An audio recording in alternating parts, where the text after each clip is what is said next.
అందరికీ నమస్కారం. నేను మీ శ్రీ కోమలి చందు గ్రామీణ డిజిటల్ సేవలు. మరి నా ఛానల్ని సబ్స్క్రైబ్ చేయండి. సబ్స్క్రైబ్ చేయడం వలన నేను చేసే వీడియోస్ అన్నీ కూడా మీకు నోటిఫికేషన్ వస్తాయండి. మరి లైక్ చేయడం మర్చిపోవద్దు. మీరు లైక్ చేయడం వల్ల నా వీడియో మరొకరికి వెళ్తుందండి. మీరు ఇచ్చే మోటివేషన్తోనే ఇటువంటి జెన్యూన్ వీడియోస్ మీకు అప్లోడ్ చేస్తూ ఉంటానండి నేను.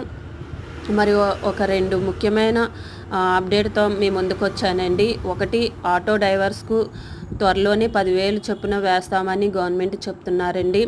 మరి రెండోది, అన్నదాత సుఖీభావ పిఎం కిసాన్ కింద అమౌంట్ వేస్తామని చెప్తున్నారండి. మరి మొట్టమొదటిగా ఆటో డ్రైవర్లకు త్వరలో 10,000 చొప్పున ఇచ్చేందుకు ప్రభుత్వం శ్రీకారం చుట్టనుందని మంత్రి కొల్లు రవీంద్ర తెలిపారండి. మరి ఇది మంచి కార్యక్రమం అని అనుకోవాలండి. ఇప్పుడు వరకు ఆటో డ్రైవర్స్ ఎన్నో ఇబ్బందులు పడి మరి ఆటో నడుపుకొని జీవనోపాధి సాగిస్తున్నారండి.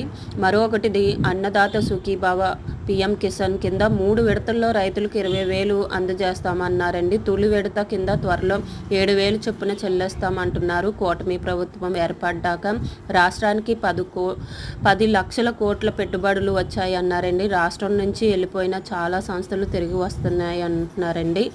మరి ముఖ్యంగా ఈ 2 కూడా చాలా ఇంపార్టెంట్ అండి. చూడాలండి అంతవరకు వేస్తారనేది. పిఎం కిసాన్ ఆగస్టు 2న పడుతుంది.